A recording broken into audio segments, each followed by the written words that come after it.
good evening. Welcome to this very special ET Now edition. There are two things that the Aam Aadmi is glued to these days. The two topics that people love to write about, rant about, and in the process create trends on Twitter, Facebook, or any other social media page. The first is the union budget. Nirmala Sitharaman today presented her maiden budget, and everyone wants to see whether they got clean bowled, survived a bouncer, or if they're lucky, hit a boundary. The second one is, well, you guessed it right, the Cricket World Cup.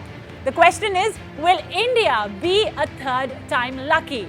Will Mahendra Singh pull off a repeat of 2011 before his retirement?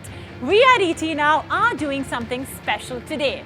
We are using cricketing analogies and comparing them to budget announcements, and we're rightly calling it the Budget Howzzat.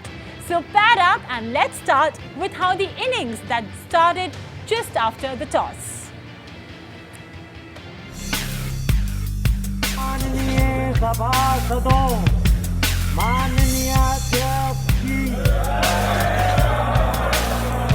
Item number 1, Srimati Nirmala Sitharaman, Manya Vitt Mantri ji.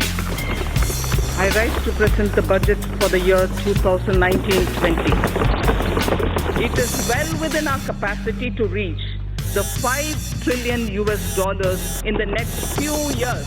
Government has introduced providing of loans up to 1 crore rupees for MSMEs. We propose to start a television program within the DD bouquet of channels exclusively for startup. गांव गरीब और किसान केंद्र बिंदु है हमारे हर एक कार्यक्रम में. 1.95 crore houses are proposed to be provided to the eligible beneficiaries. हर घर जल.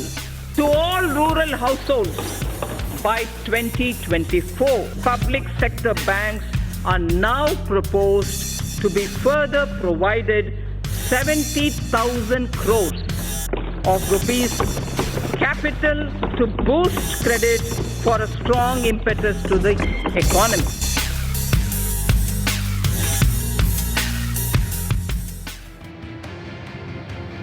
And today, ladies and gentlemen, boys and girls, Nirmala Sitharaman debuted as a batsman, and on the very first delivery itself hit the helicopter shot.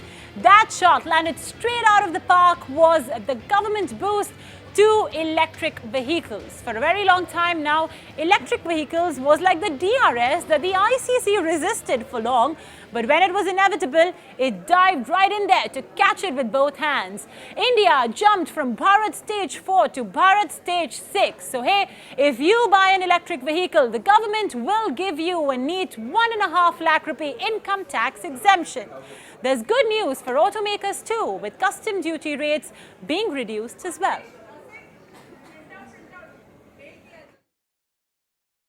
We aim to leapfrog and envision India as a global hub of manufacturing of electric vehicles. A global hub of manufacturing electric vehicles. Inclusion of solar storage batteries and charging infrastructure in the above scheme will boost our efforts. Government has already moved the GST Council to lower the GST rate on electric vehicles from 12 to 5%. Also, to make electric vehicle affordable to consumers, our government will provide additional income tax deduction of 1.5 lakhs of rupees on the interest paid on loans taken to purchase electric vehicles. What does this mean? This amounts to a benefit of 2.5 lakh crores over the loan period to the taxpayer who takes loans to purchase electric vehicles. So by the time the entire period of the loan ends, for you having taken the loan for buying an electric vehicle, you would benefit to the level of 2.5 lakh rupees because of this income tax deduction which is being brought in for encouraging purchase of electric vehicles.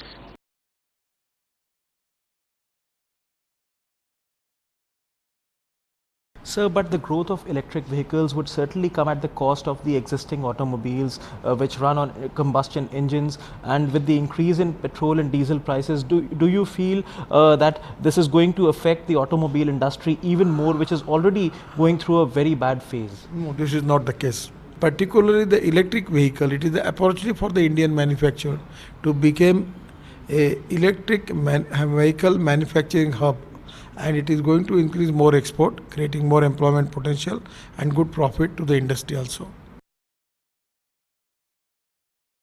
I think as a major player in the electric vehicle space, for us that announcement EV was clearly music to our ears. Government is doing everything that's in their hand to be able to make electric vehicles popular, affordable, desirable in India. Well, another ball, and it's yet another cracking shot. The government stepped up its focus on affordable housing this time around.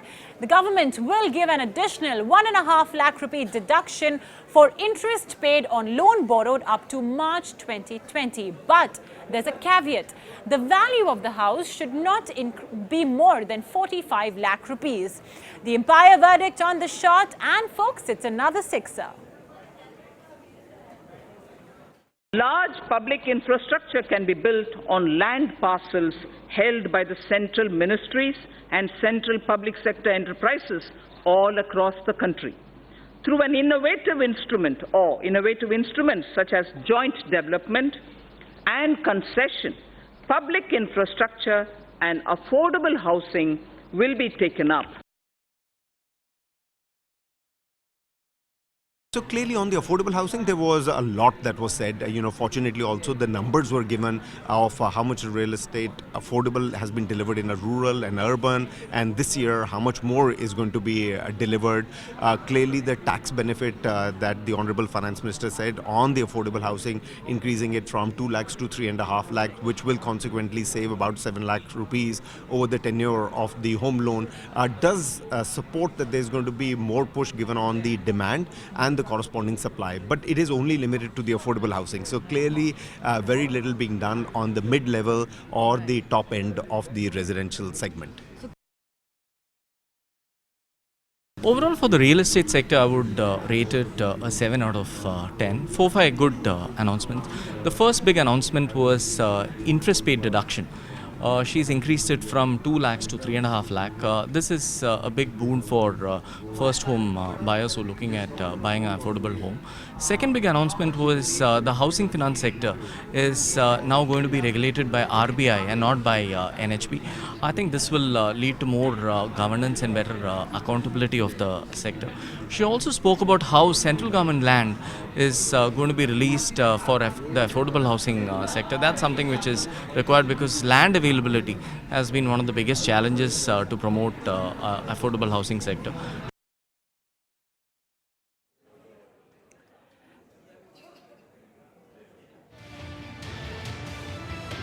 And it was a hat-trick of sixers of sorts from the middle of the bat where Nirmala allocated a whopping 70,000 crore rupees for our public sector banks. Analysts expected a bit of a lower allocation, and the higher number came like a surprise loft shot that managed to cross the boundary rope. We could have been happy if it was a boundary too, but won't complain with that sixer either. Having addressed the legacy issues, public sector banks are now proposed to be further provided 70,000 crores of rupees capital to boost credit for a strong impetus to the economy. 70,000 crores of rupees will be provided in order that capital will be boosted so that credit can be improved. Bank recapitalization of 70,000 crore, I think most of us were expecting that it would not exceed 40,000 crore. So it means that growth capital will be available to the bank, and which should give boost to the lending by the banks, and the remaining PCA banks. Hopefully in this year they will come out of the PCA framework. And in terms of the the push, which I believe that this budget is more focused on the demand side push. Imagine boom, boom, Bumrah bowls a stunning Yorker, gets a wicket, but the umpire signals a no ball. We all remember the Champions Trophy final. It was a similar reaction for all economists and bond market guys as well, as Nirmala finishes her almost 2-hour speech without mention of the fiscal deficit number. She sat down and our expert Swaminathan Iyer remarked, "What was that?" We later got that 3.3% number, which was a relief for most people. I'm mystified that there's no mention of the fiscal deficit. I mean, one of the most critical things that people are looking for, she has not even mentioned. It looks as though, there is something to hide. Why are you not boasting about this? On the other hand, I mean, the best features, I would say, is 70,000 crore bank recapitalization plus government to borrow abroad. This is going to ease the overall borrowing rate. So instead of giving a boost to the economy through perhaps a very big fiscal boost, there is an attempt to give a boost to the economy by increasing credit through the banking system, which is, I think, a good and a positive step, which includes, of course, the rescue package for NBFCs. Well, like we said, the deficit numbers were missing, so I think we'll have to wait for those. But I think if we were to just concentrate on growth, even if we don't look at that and will it create employment opportunities, will it create growth? I think the intent seems to be there. The government narrative seems to be very positive. The focus seems to be on the right side. Corporates will get aligned to this. The MSMEs, SMEs will get the fillip that they need. They spoke about infusing 70,000 crores into the PSU space. Will finally find its way back, into products and lending into the retail space. So overall, there seems to be a very positive mood. And what happens right after this no ball, folks? Well, our batter gets clean bowled. Maybe the pressure of Aam Aadmi got to her when we tried to compile a list of things that got cheaper and expensive. We unfortunately could find only stuff that would definitely break the bank, be it additional road cess and excise on fuel, that's petrol or diesel, or a hike in import duty on gold. So two items that the middle class deals with are set to get expensive, expectations fall flat, and the Aam Aadmi will, as always, dust it off and be ready for the next ball. I propose to increase special additional excise duty and road and infrastructure cess, each one by ₹1 a litre on petrol and diesel. It is also proposed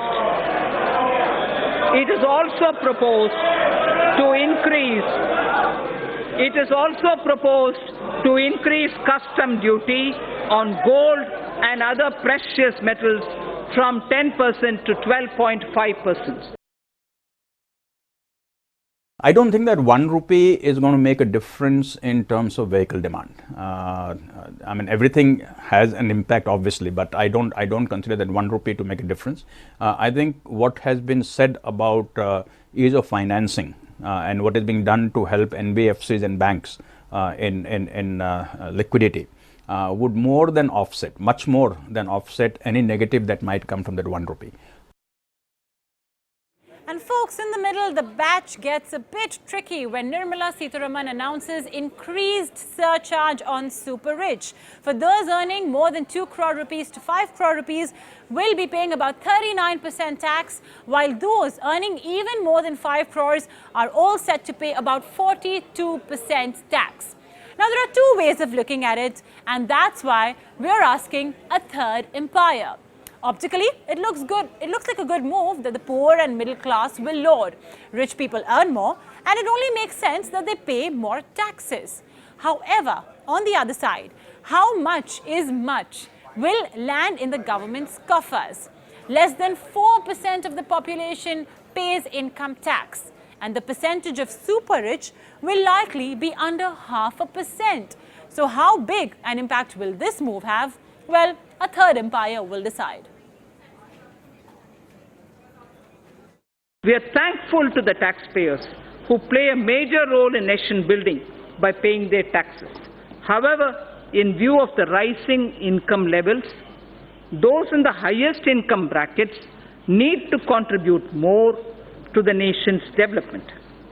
I therefore propose to enhance the surcharge on individuals having taxable income from 2 crore to 5 crores and 5 crore and above, so that effective tax rates for these two categories will increase by around 3% and 7% respectively.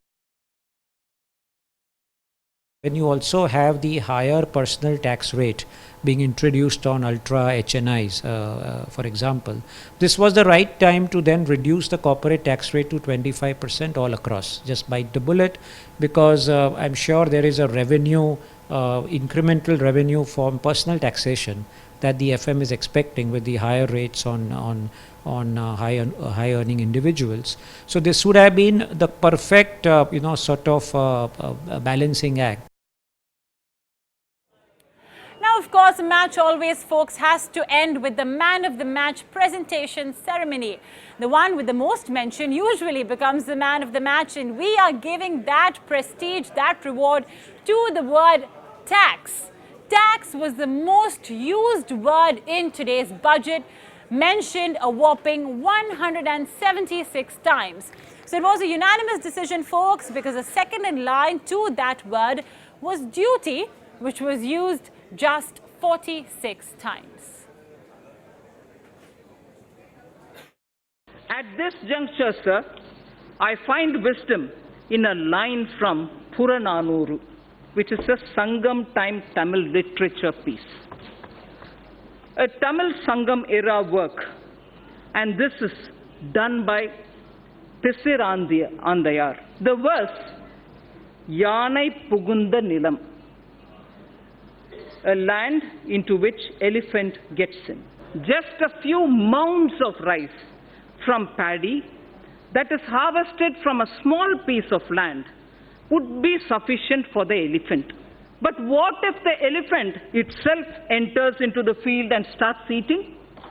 It would eat far lesser than what it will trample with its foot. Well, folks, that ended the post-match ceremony. That was the best reaction as well from Nirmala's speech coming into the Tamil poem which she recited, which warned tax evaders of how the elephant would trample them if they don't pay up. And with that, all the players have exited the field. It's up to the tax players now to decide how they've liked the match. For now, it's a goodbye from all of us who made the show Budget Howzzat. Hope you enjoyed it. Thanks for watching.